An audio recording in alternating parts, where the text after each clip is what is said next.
ये 1717 का एक चर्च है। अभी मैं आ गया हूँ नेशनल विलेज म्यूज़ियम में। ये विलेज म्यूज़ियम के मैं अंदर आ गया हूँ और इस वक्त मैं एक पार्क से गुजर रहा हूँ। ये बुखारेस्ट का सबसे बड़ा पार्क है। ये आप देखें जुल्फ़िकार अली भुट्टो, और इसका नाम है आकुल डी ट्रम्प। यहाँ पे यूरो नहीं चलता, यहाँ पे रोमानियन की अपनी करेंसी है।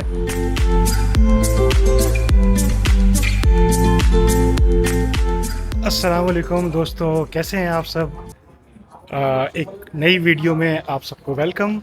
मैं हूँ इस वक्त बुखारेस्ट, रोमानिया का कैपिटल, और आज मैं रोमानिया को एक्सप्लोर करूँगा। आज मेरा पहला दिन है यहाँ पे, और ये मैं इस वक्त अपने हॉस्टल से निकला हूँ। ये ओल्ड टाउन है, लेकिन मैं अभी ओल्ड टाउन बाद में देखूँगा। पहले मैंने 2-3 बड़ी इंटरेस्टिंग प्लेसेस में जा रहा हूँ, और अभी देखते हैं। मैं मेट्रो लूँगा, फिर मेट्रो से उस लोकेशन पे जाऊँगा।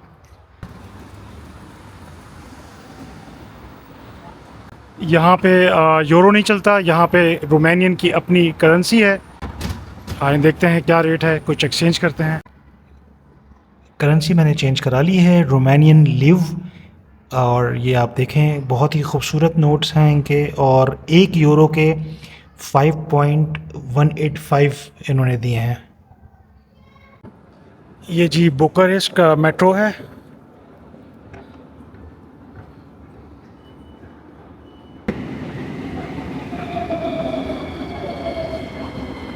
और ये मेट्रो, बुखारेस्ट की मेट्रो।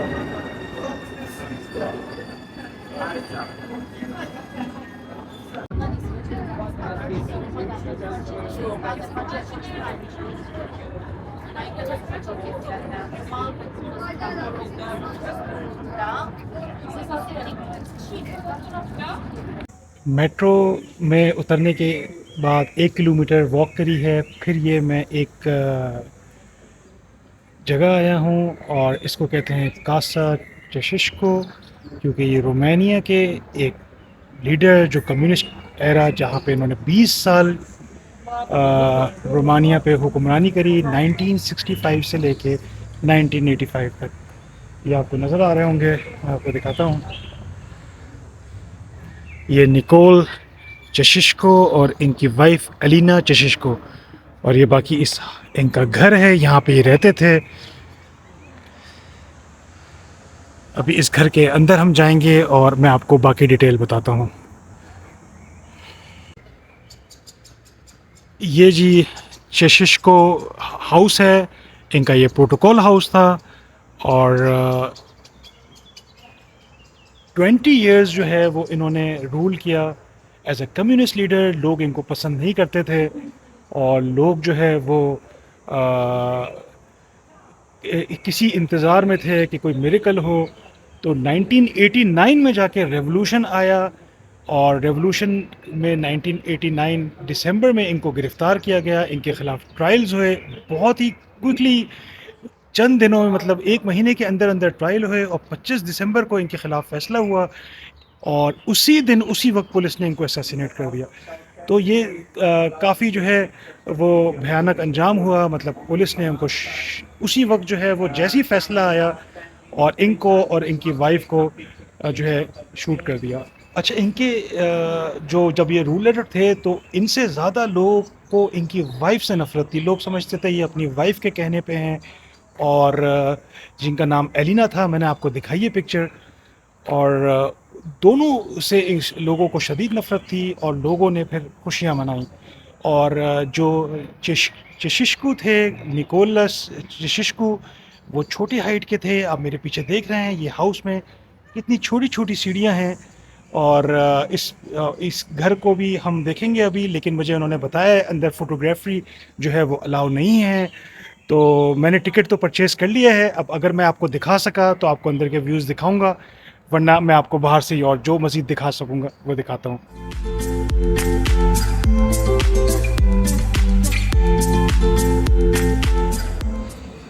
ये मेरा टिकट है, 1:15 में एंट्री है इसकी, और यहाँ पे रूल्स लिखे हुए हैं, जिसमें लिखा हुआ है कि फ़ोटोग्राफ़ी अलाउ नहीं है, चैप्टर नंबर 4।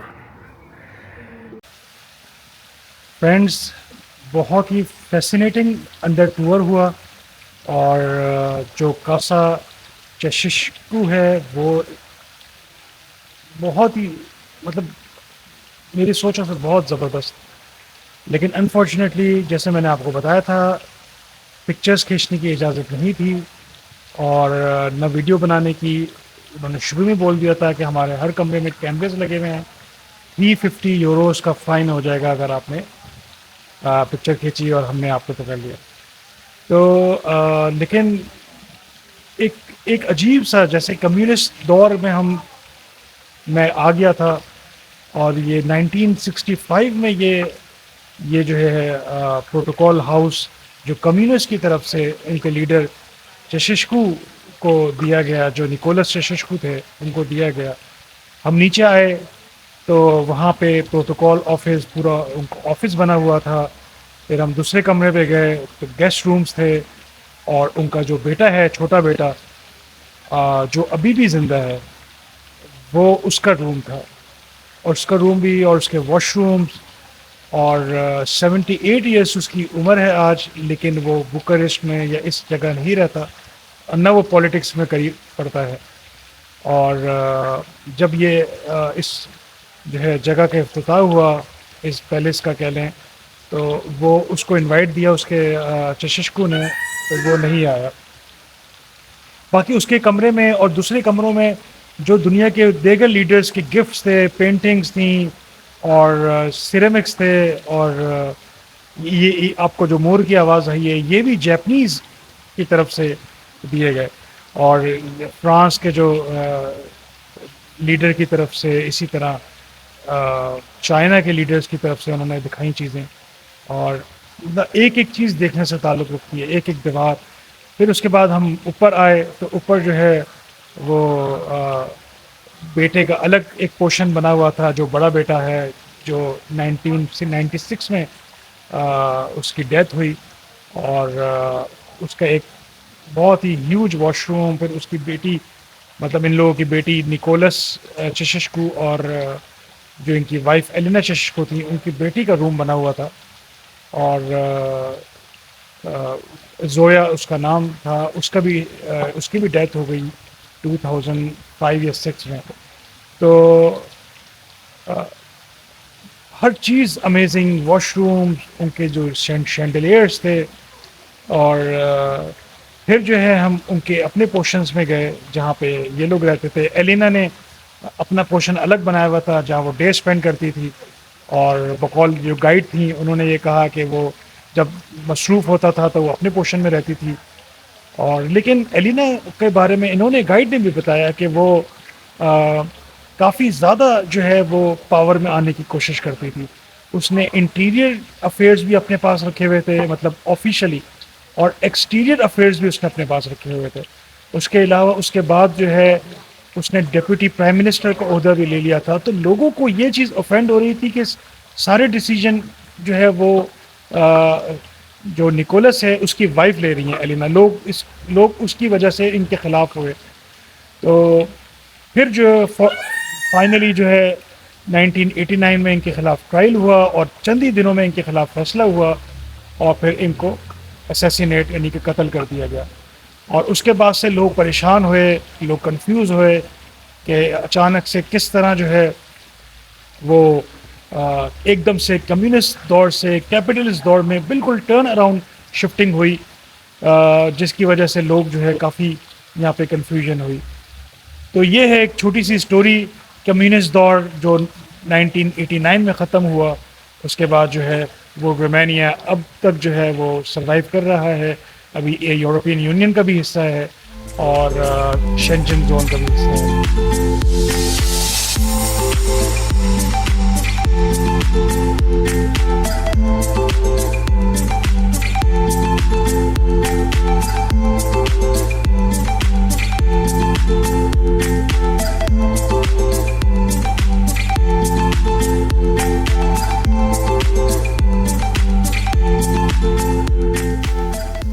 आई विश के यहाँ पे अंदर फोटोग्राफी की इजाज़त होती तो मैं आपको अंदर का जो व्यूज़ हैं वो दिखा पाता, अंदर के कमरों का।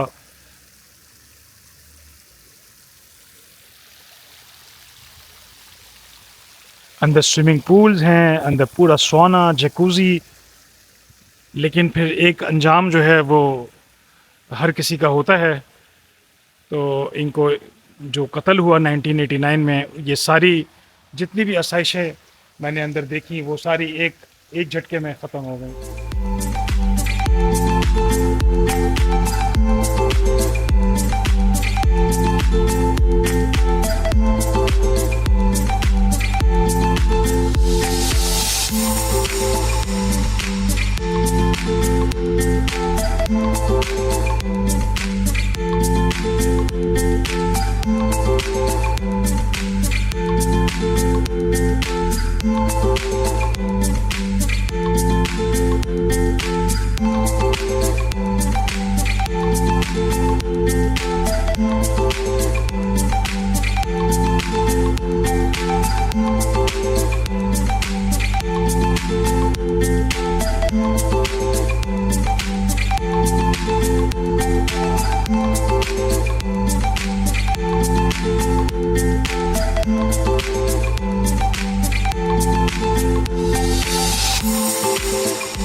ये आप देखें जुल्फ़िकार अली भुट्टो, पाकिस्तान।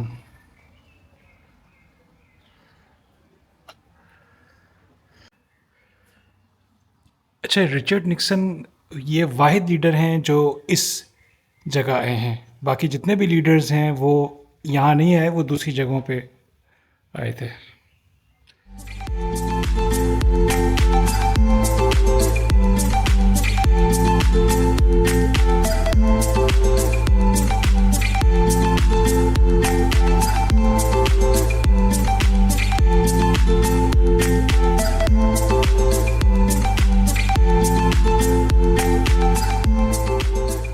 मैं अब वॉक करते हुए एक नई लोकेशन पे जा रहा हूँ और इस वक्त मैं एक पार्क से गुज़र रहा हूँ। ये बुखारेस्ट का सबसे बड़ा पार्क है और इसके अंदर इन्होंने एक विलेज म्यूज़ियम बनाया हुआ है। वहाँ पर भी मैं जाऊँगा। और एक और डेस्टिनेशन है जिसका नाम है आर्कोल ट्रम्प। जैसे पेरिस में एक इन्होंने गेट बनाया है, इसी तरह यहाँ पर भी गेट बनाया है। और 1918 में वर्ल्ड वॉर वन में विक्ट्री के बाद यहाँ पे बना था। तो ये दो चीज़ें अभी देखते हैं।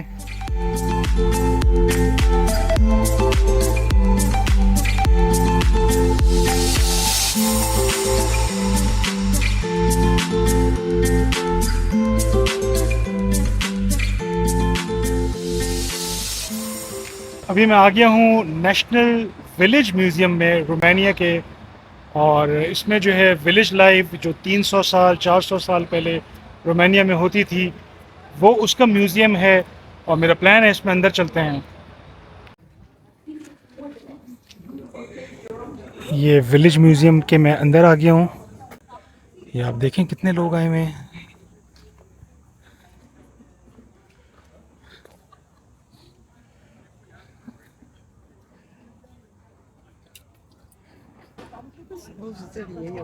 ये मैप लगा हुआ है यहाँ पे और इसमें ये की है कि जैसे ये traditional architecture from the Moldavia region ये रेड पे है और traditional architecture from Transylvania region ये येलो में है।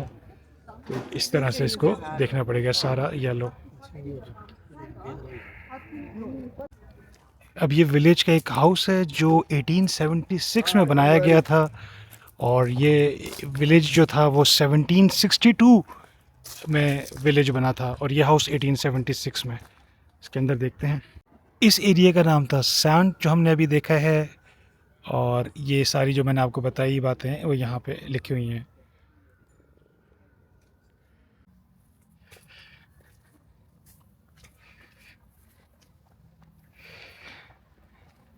ये एक और है, ये टनेस्टी रीजन में है।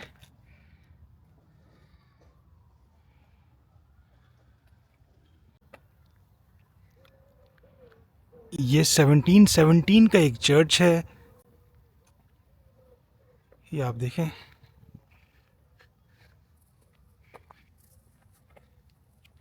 ये बिल्कुल नॉर्थ ऑफ रोमानिया, वहाँ पे भी हॉब्सबर्ग मतलब ऑस्ट्रियन एम्पायर था। ये हम अंदर से देखते हैं।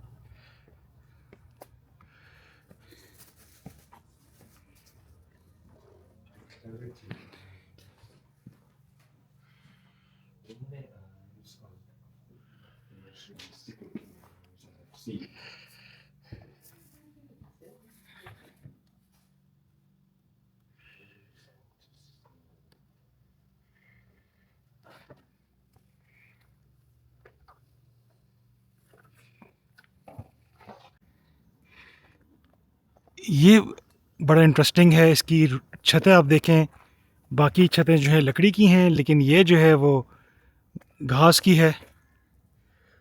और ये 18 सेंचुरी का है। इसमें हम अंदर चलते हैं।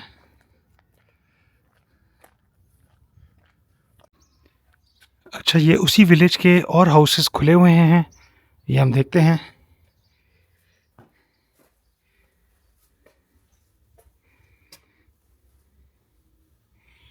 ये इनके कपड़े भी हैं।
ये जो इन्होंने विलेज म्यूज़ियम बनाया हुआ है, ये बहुत बड़ा है और ये 14 एकड़ पे मुश्तमिल है। और इसमें 392 हाउसेस हैं, 392 विलेजेस हैं और 2,60,000 से ज़्यादा ऑब्जेक्ट्स हैं। और सालाना यहाँ पे 8 लाख लोग जो हैं यहाँ पे विज़िट करते हैं। तो बहुत बड़ा है और बहुत कुछ है देखने को। एक ये है, फिर साथ में ये है। बेसिकली ये कंपाउंड के अंदर 3-4 घर हैं और उसको एक विलेज बना के इन्होंने यहाँ पे म्यूज़ियम बनाया हुआ है।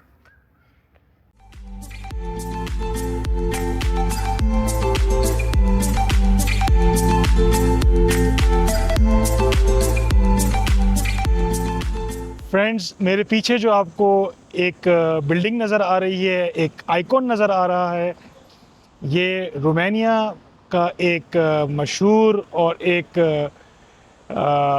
मेन चीज़ है देखने की, और इसका नाम है आर्कुल डी ट्रम्प।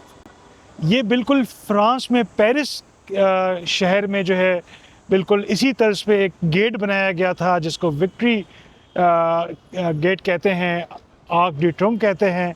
और ये जो है ये वाला गेट जो है 1918 में वर्ल्ड वॉर 1 में फ़तह के बाद बनाया गया। और इसके साथ साथ जो है रोमानिया की यूनिफिकेशन की यादगार के लिए भी ये है। तो हम देखते हैं, इसके अंदर हम जा सकते हैं। रोमानिया का फ्लैग भी आपको नज़र आ रहा होगा और साथ में ये वही पार्क।